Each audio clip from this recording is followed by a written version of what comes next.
Hello everyone, I'm going to start the recording. I think everyone is going to get a warning on their screens, so if they can give permission, please. We're just taking a couple minutes to finish some things off. I think now that's 8 minutes past 5, I think we have most of the people ready. We give a few minutes so everybody could join in.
I'm sorry for the delay. One of our hosts is having some trouble connecting the audio, so it will be just a couple minutes, please.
Still can't hear you.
Now, can you hear me? Yes, I can hear you fine now, but I think you need to leave the other session. I have just left the other session. In my screen, it appears to people. No, I I am. appeared twice. Oh, you appeared with my link. So now you have my name. Okay, no problem. No problem. Okay.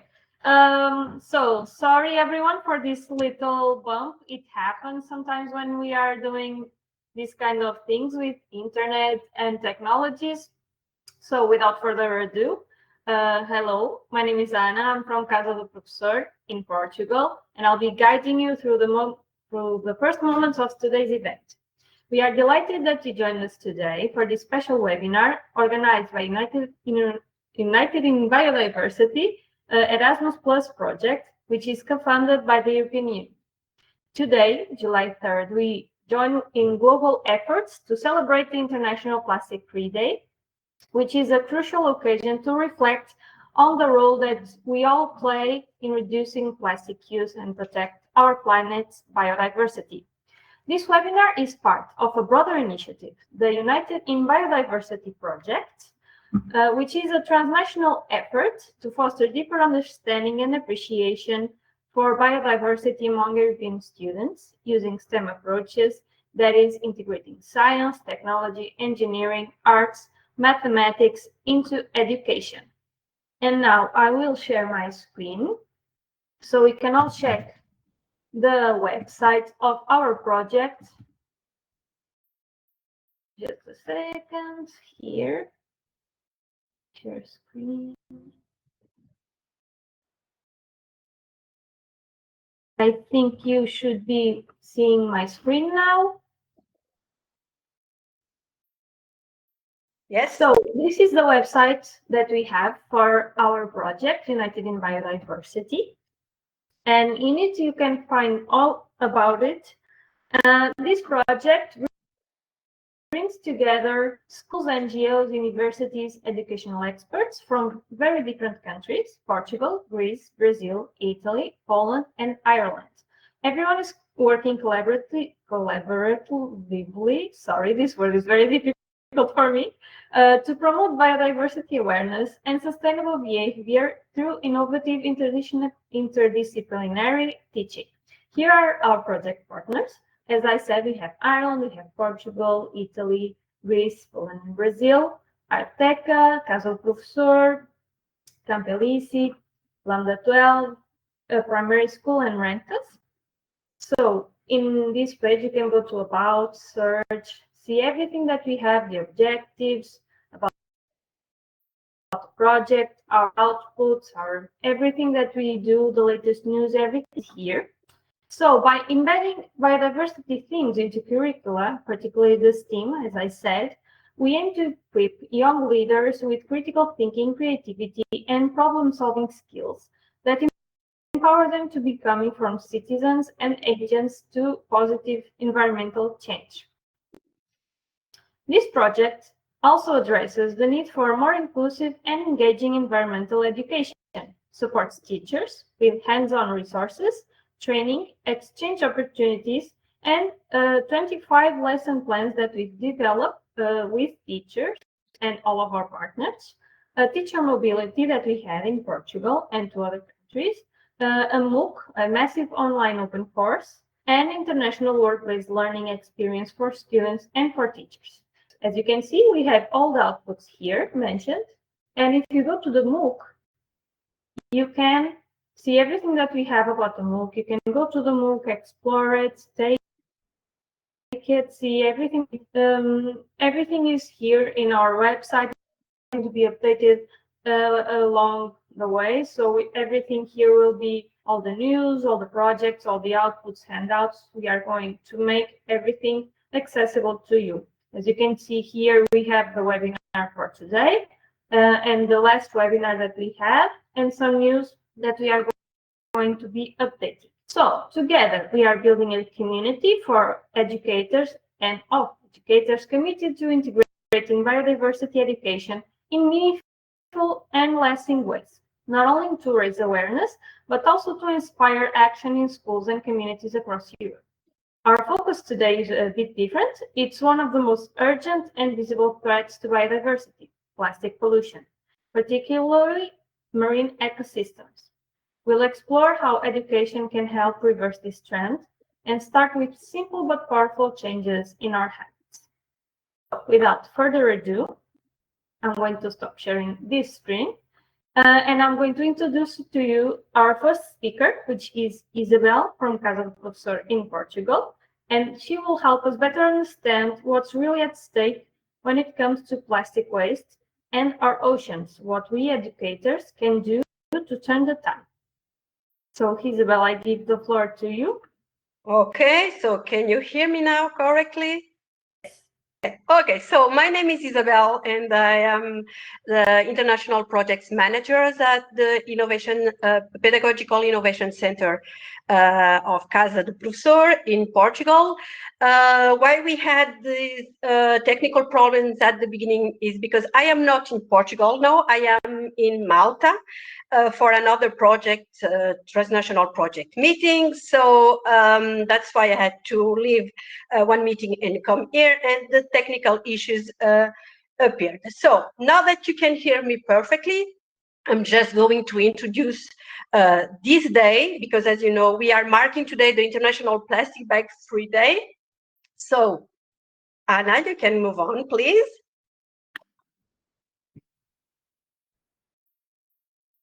Okay, so first of all, this day is more than just a symbolic gesture. It's a reminder of the impact that human behavior, especially our dependency on plastic, has on the natural world, and of course on our oceans. It's a reminder that we need to change our habits as soon as possible.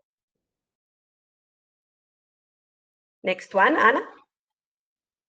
As you know, as we know, as everybody knows, plastic is everywhere, at home, at school, in the streets, and of course, in our rivers and seas. Did you know that every year over 1 million tons of plastic end up in the ocean? Just for you to have an idea, it's the equivalent of dumping a garbage truck full of plastic into the sea every single minute. A huge proportion of that waste comes from single-use items, and plastic bags are among the worst offenders. So just keep this in mind. A plastic bag is used for an average of 12 minutes, maybe more, maybe less, but it can take centuries to degrade. And the worst is that even then it doesn't truly disappear. It breaks down into microplastics, tiny particles that pollute water, poison marine organisms, and of course, make their way into our food chain. Next slide, please, Anna, please.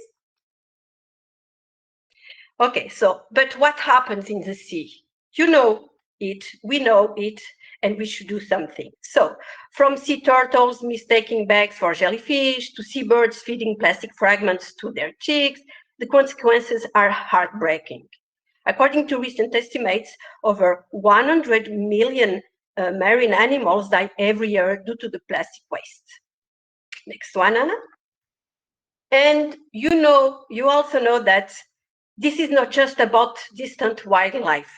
It's about global food security, ecosystem health, and the well-being of future generations. Next one. So at Casa do Professor, we believe that education is one of the most powerful tools we have to address environment challenges. We see schools not just as places for learning, but as living laboratories for change. That's why within this project, the United in Biodiversity project, we have worked hand in hand with educators to co-create lesson plans and classroom practices that make biodiversity and the impact of plastic visible, tangible, and urgent for children. In Portugal, but not only in Portugal and in the European countries, we have seen inspiring examples of in different schools. Preschool teachers turning old plastic bottles into storytelling props, for example, and this fosters the communication, the critical, the conversations, the opinion sharing with children about waste. Primary schools organize beach cleanups linked to science classes. For example, we have young people creating posters advocating for plastic-free lunchbox or encouraging supermarkets to switch to paper bags. They are not isolated activities. They are part of a deeper shift toward active environment citizenship. Next one.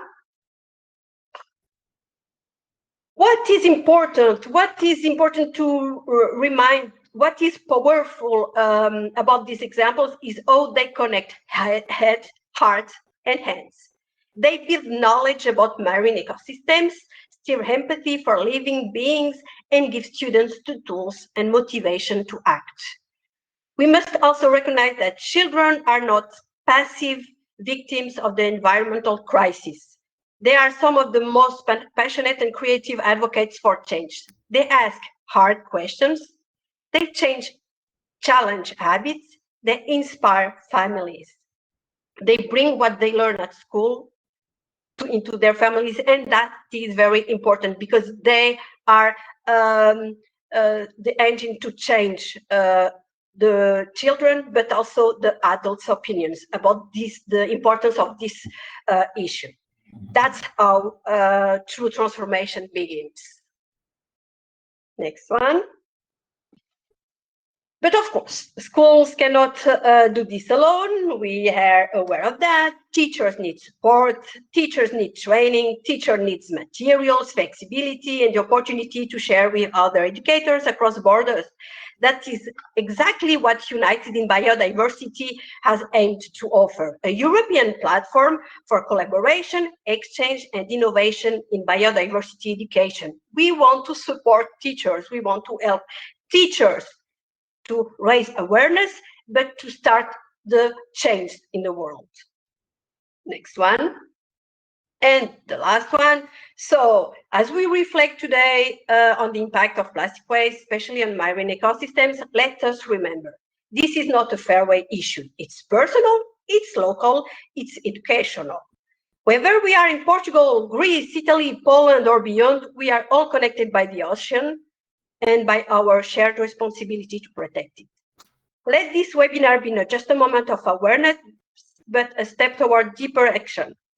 Action in our classrooms, our schools, our families, our policies, but of course in our societies and in our life. And now I will give the floor to 3 teachers from Poland that have already had the opportunity to do some activities and to implement some of our lesson plans with their students. And we will give them the floor so that they can share their experience and know what they have learned, what the students have learned, and they are the starting point of the change in our society. So I give the floor to our colleagues from Poland.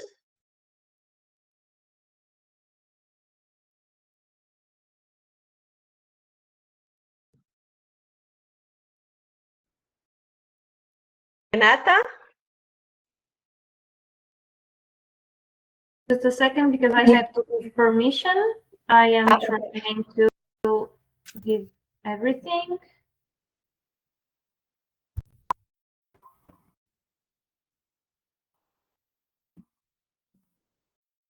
It's loading, it takes a bit, sorry. Renata.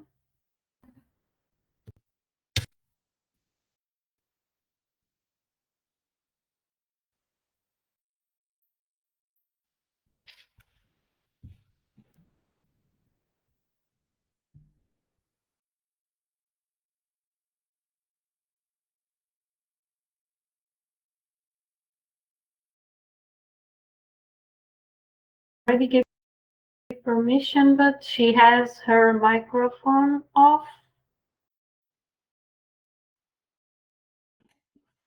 Okay, I think she's getting.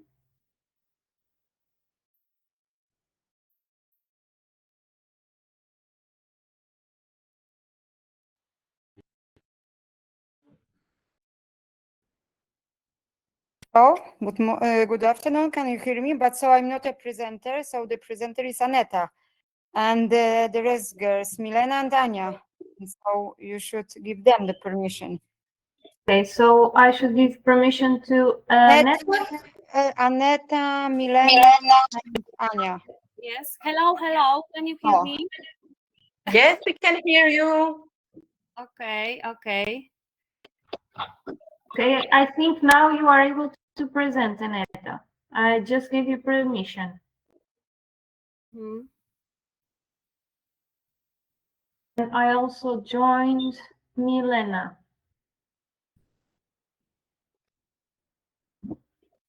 O.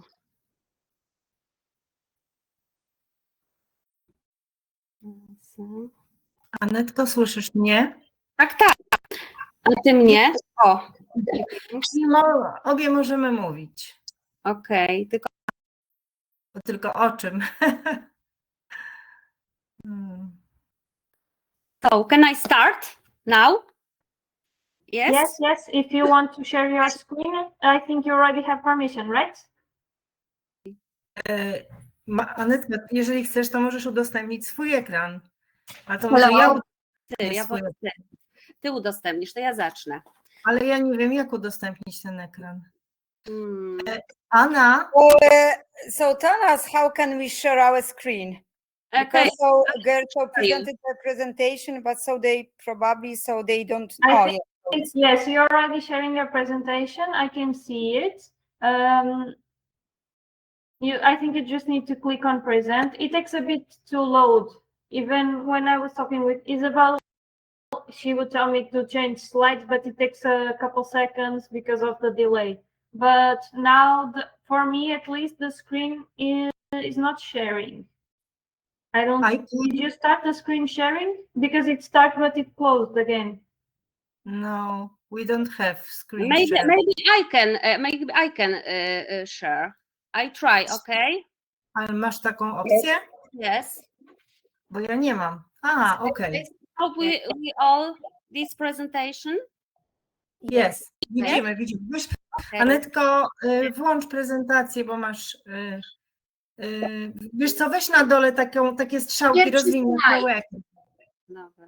Na cały ekran rozwiń. I weź na pierwszy slajd, bo jest trzeci. Słychać mnie? Słychać. I try to do it. Ale cofnij, bo jest to trzeci slajd. So, okay, I can start, okay? So, Yes.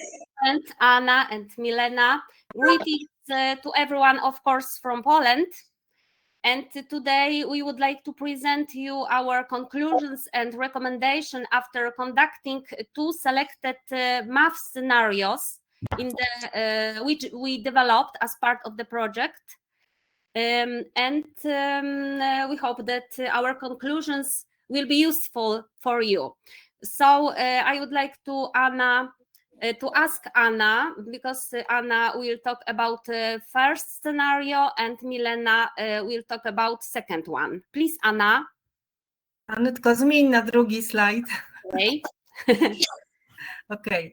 I can say something about the lesson climate change, a hot potato, an analysis of the impact of climate change on biodiversity based on statistical data.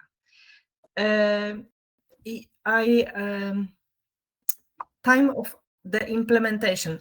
I do these lessons in last week of the school year, just before the summer holidays. I have implemented these lessons with students in 5th grade or 6th grade, 12, 11 years old. Next, please.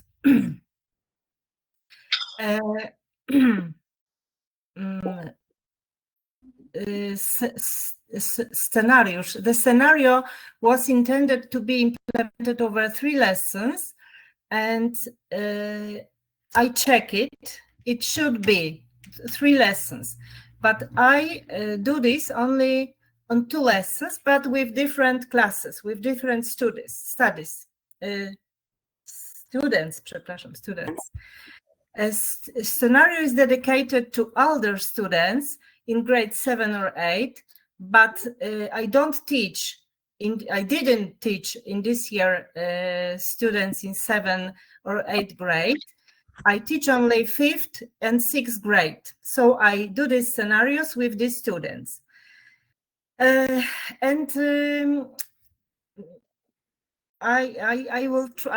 tried to realize these scenarios with my students. I think that students in 5th grade can do this scenario, but not each item of this scenario is good for the students, because they haven't any any teams on mathematics, so they can't do any tasks. Następna, Anetka. Yes, please. And in this slide, I have some suggestion. Nie mogę powiedzieć. Suggestion about changes in this scenario. When I realized this scenario, I noticed that the order of some tasks needs some changes. For example, I noticed that we should start from task number 2, 3, or 2, 4, and the next task should be simplified. And obviously, students should use calculators, because real data there are most difficult for students. So calculators are useful. What else? That's all. Yes. So, następna, Anetko, następna. Some tasks were orally performed, and all students from 5th to 6th grade could do this correctly. It doesn't any changes. It doesn't need any changes. What else? The theme of this scenario was difference between temperature since 1880 year to 2020 year. So it was very interesting for students how the temperature and how poziom CO2 level of CO2 changed na przestrzeni lat in this time. Następna, Anetko. Students read this text, analyzed tasks, and counting differences between temperature and level of CO2 on this period time. They observe how temperature and level of the CO2 is Renata, jak jest wzrasta? Upgrade. So increased. Okay. And it was very interesting how they, before summer holidays, do these tasks. They really zaangażowali się. They was really Renata, jak jest zaangażowani? Engaged. They were really engaged and do these tasks with nie wiem, z zainteresowaniem, Very interesting for students. Very interesting, yes, Was in this very field. interesting. And engaged. Co dalej? Dalej, Anetko, przebij Yes. dalej. Mi się nie chce tutaj chrzanić tych głupot. A very interesting thing was task in which I used Mentimeter. They prepare a cloud words. Jak jest chmura słów? Words cloud.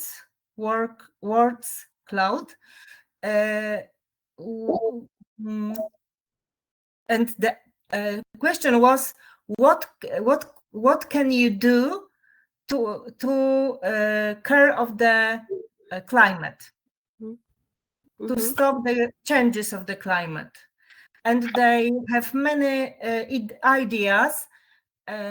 It was. Can you see this on this photo? For example. Sorry, Anna. Sorry. For example, we can see one of these answers. Students' answer is don't buy bags, plastic bags. Yes? Plastic bags. Yes. Jak jest segregować śmieci, Anetko? Segregate garbage. Segregate garbage, and different ideas they have. How to take care of the climate change. What else? And reducing carbon dioxide emission. It was a very interesting experience for me, and I can check how the scenario is useful for teaching math and take care of our climate, of the earth, of the world. It's all about my lessons. Thank you. No, poczekaj, co jeszcze? Aha. Może ty, Anetko, powiesz o tych advantages. Co? Powiedz, ja już się nająkałam, mam już dosyć. Of course. Advantage it's for me it's very nice because I biology and science teaching that this math scenario is tool for interdisciplinary teaching because we can use mathematics tools to talk with our students about ecological problem. This is idea interdisciplinary teaching, of course. And next scenario, Milena, please. Okay, hello. I would like to present a very short summary about lesson plan about pollution, what is in the air, analysis of the impact of air pollution on the environment using clever counting. I conducted this lesson plan with children in grade 6. This is 12 years old students. The lesson plan was about air pollution. I think this is a good lesson plan, but I won't change summary this lesson plan.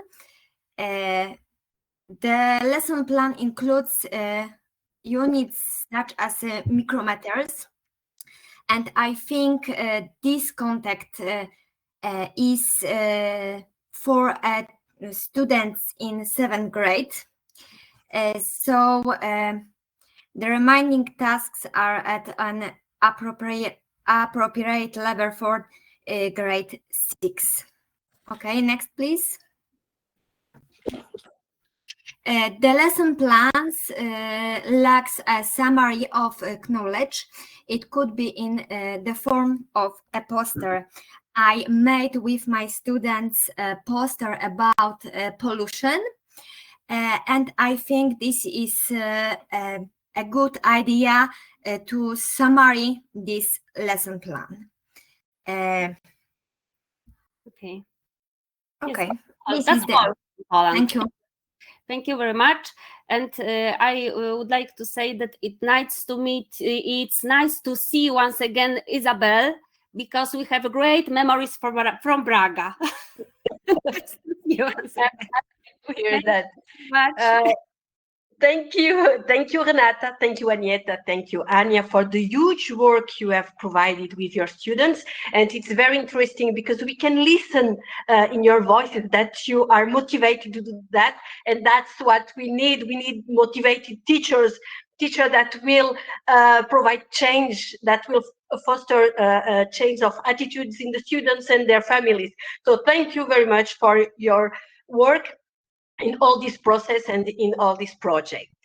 So now I will give you the floor to an expert, Silvana from Portugal. She's an expert in this topic, so I will give her the floor because it's already late. We have had some delay. So Silvana, it's up to you to start.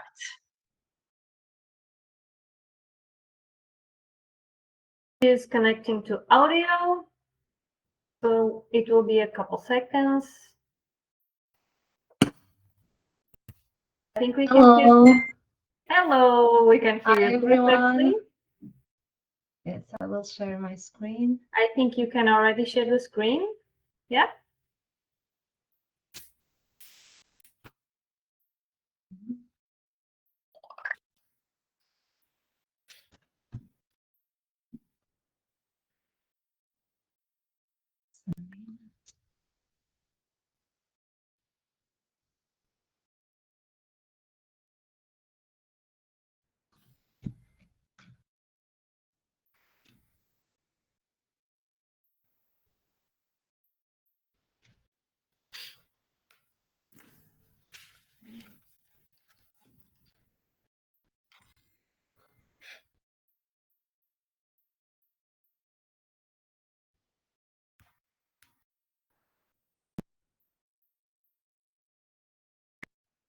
I think you are seeing it.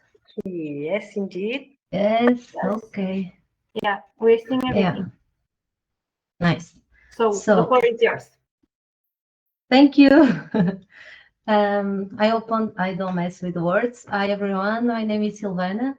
I studied zootechnical engineering and I work in the environmental education service for my city, Povo de Varzim, in Portugal. Since we are a coastal city with 13 kilometers of shoreline, marine litter is a topic that really matters to us, and we often work on with schools and local community. Sorry. For a long time, we thought that forests were largely responsible for the planet's oxygen production. However, since the mid-century, 20th century, science has been recognizing the crucial role of the oceans in the process that revealed that more than half of the oxygen we breathe is produced by marine organisms. This happens thanks to phytoplankton, microplants that float in the water and carry out photosynthesis, like algae and cyanobacteria. In addition, they also capture a huge amount of CO2, around 37 billion tons, which is equivalent of 4 Amazon rainforests. So a big help for climate change. Blue whales that can eat up a huge amount of plankton a day, when they come up to the surface to breathe, they also defecate, which is rich in nutrients that are super important for phytoplankton to grow. So blue whales are really, really important for us and for the wealth of the ocean. Just for curiosity, a whale can capture around 33 tons of CO2. That's way more than a tree can manage in the same time. Our ocean is home to most of the planet's biodiversity, but now they are being filled and killed by throwaway plastic. That means that the equivalent of one garbage truck of plastic is dumped in the sea every minute, around 17.6 billion pounds every year. Plastic is everywhere in our ocean, floating on the surface, mixing with the salt water, and sitting on the ocean bottom miles and miles deep. And once it's on the ocean, it never goes away. In fact, they break down into small pieces, but those pieces, even the tiny ones called microplastics, are still plastic. Sea turtles are choking on. Scientists say that over 60% of whale and dolphin species are affected by it, and zooplankton also, the base of the ocean food chain even, and so do we. It's in the water that we drink, it's in our food. Microplastics have been found in our salt, in our honey, and unfortunately in our beer, and sometimes even in the air we breathe.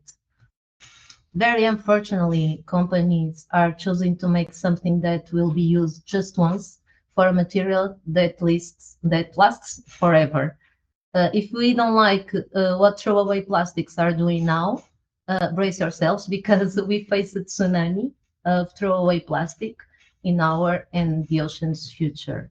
4 times more plastic will be produced between now and the middle of the century than it has been produced in all of our history. 4 more times is a lot. And what is the origin of the most marine litter? We know that 80% comes from land, 20% comes from sea. From land, we say our industry, our homes, our schools, as has been said before, and from our streets, and 20% from sea, such as fishing, transport, sports, leisure, etc. We all seen examples like this on the photos, of course.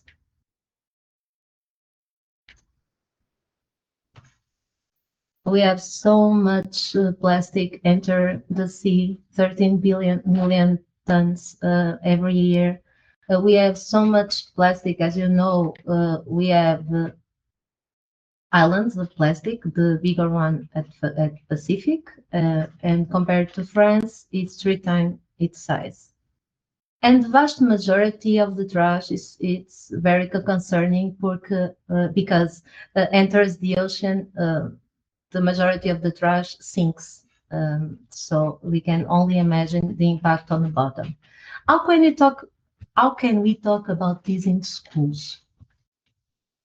Children and young people connect best when they can relate emotionally. Presenting situations from their everyday lives or telling an emotional but true story is more powerful than presenting statistics sometimes. Also, we can visit a nearby watercourse, a stream or river. They can analyze the diversity that exists and try to identify it, while at the same time looking for waste on surroundings and understanding its impact on that environmental. Another activity that we used to do is participate in beach cleanups. They are always very interesting and easily capture attention. During the activity, they can analyze the waste and try to identify its origin. Also, a real cool activity that they like are making some art with the waste. We do keychains or magnets for the fridge. Sometimes with big chunks of waste, they can do a bigger art that displays on schools. And these activities have 2 types of impact. A personal one, because they use what they collect to make a thing, an object for them. And then we have the family impact, when they bring that keychain or that magnet to their house, and it's like allows them to address this issue. So they can do the awareness within their own family, which is amazing. We know children and young people have a multiple effect on that area. We also can raise awareness about some of the most common wastes that are part of the top 10, like, for example, the cigarette butts. Cigarette butts account for 13% of global waste, and the overwhelming majority of smokers admit that they throw the cigarette butts on the ground. Many people have no idea how they end up in the sea. They also have no idea the real use of gutters. They exist only to direct the rainwater to the sea, and in the case of more remote locations, directly to the river. And people have no idea. They sometimes put the cigarette butt on these on these gutters because they think they are doing something good, not throwing to the street, and it's exactly the same or worse. A good activity for these, I think it's an international project as well. It's painting the gutters outside the school, inside the school, so parents, when they are collecting their kids, they see the painting and they think about what's saying that the sea starts here. So it's a really good project. Some examples. That's really, they are really beautiful ones. Another residue.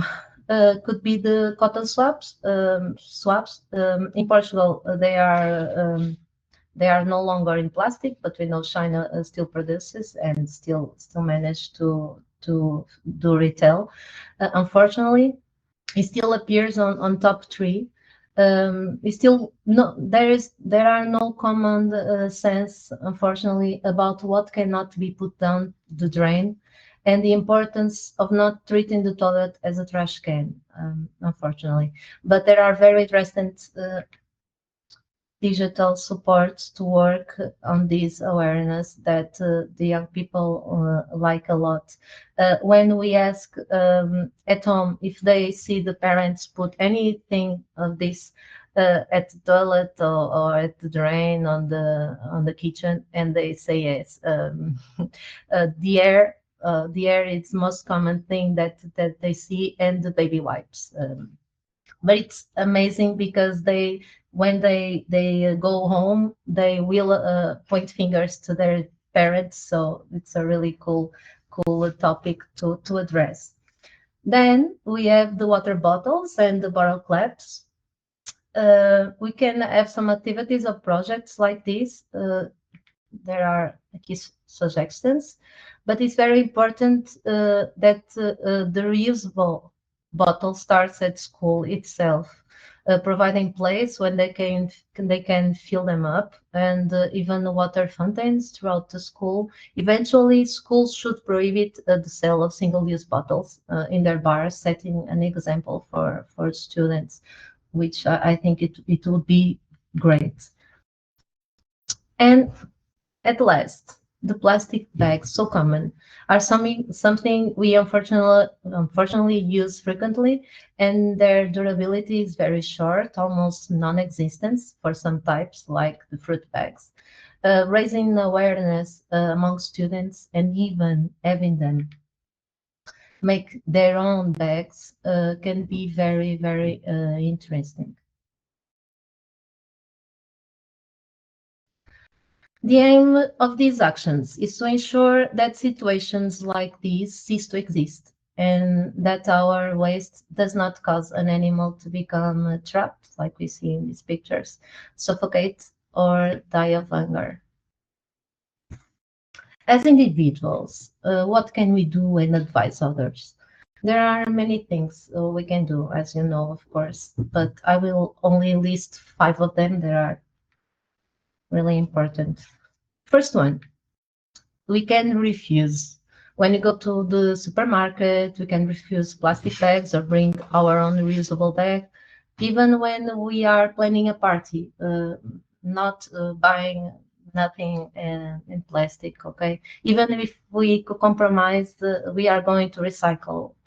It's not a good thing at all. reduce, we don't need so many toys, so many clothes. We don't need a bath that's 20 minutes with the tap on. So we can reduce in many, many areas in our lives. Repair is something that the young generation doesn't know about. It's a theme interesting for them to do, because they are so used to throw away the thing that doesn't work, that they don't think the alternative. But instead of throwing away, you can try to repair it, whether it's a piece of clothing, a toy, or electronic device. Fourth, we have the reuse, like the bottle, but we can think of everything. We need to use over and over and over again what we already have until it's worn out. And for last, and not the least, the recycle. It's the last one, because if we do everything before, there will be so little to recycle and to deal with. So she's the less important in this top 5. So the secret is think reusable, not disposable. If we think like this, we have to, if we think like a reusable mindset, we will, of course, no doubt, do much better to the environment, of course, and sustainability. Education shapes the future by turning knowledge into action. You do that. I saw the presentation. You are doing a really great job. Congratulations for that. So education needs that. They shapes the future by turning knowledge into action, building awareness, empathy, and responsibility. Shapes the values, choices, and actions of people who will build it in the future.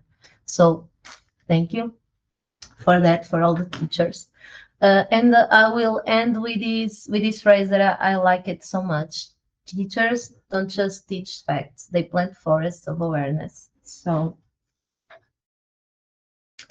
thank you. Thank you, Silvana, for this huge contribution. Thank you, Silvana, for being available for us today and for helping us. I just have a question, although you have already answered it. So although this scenario, this situation is really alarming, do you think this project, United in Biodiversity, can bring some changes, can bring some difference in the world, in the society, in the schools? Yes, no doubt. We see a lot of projects like startups, and they are bringing something to the world, and they are successful. I think people will be always more interested about this.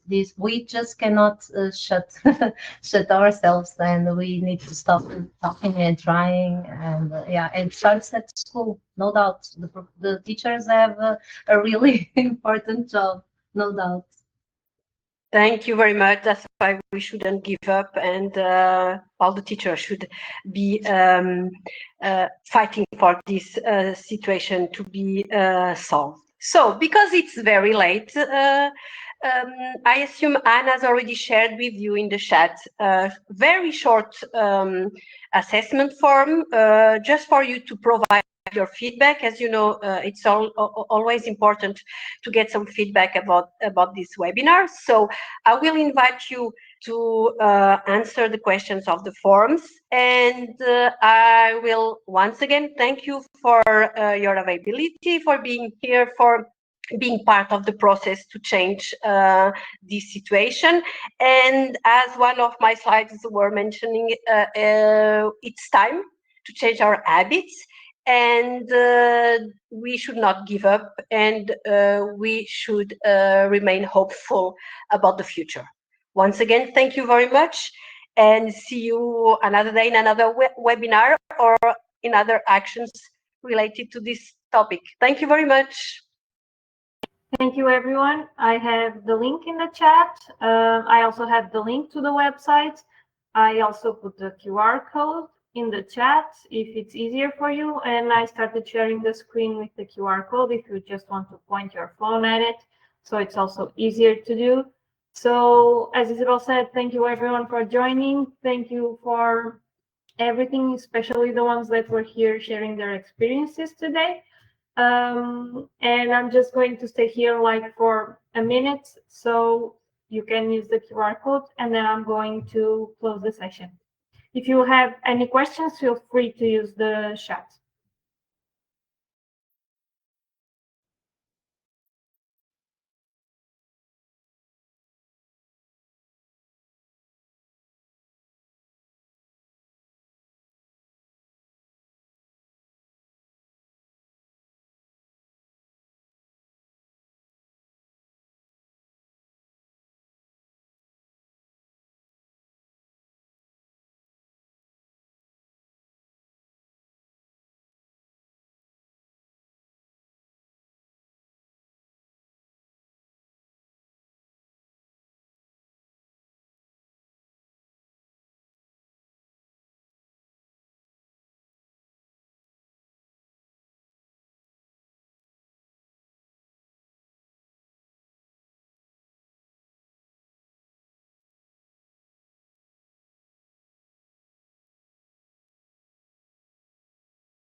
Okay, I'm going to end the session. If anyone wants to talk about the project or has any doubts, you can always go to the comment section of the United in Biodiversity website. We have a place there for questions and Q&As. So thanks again, everyone. See you next time.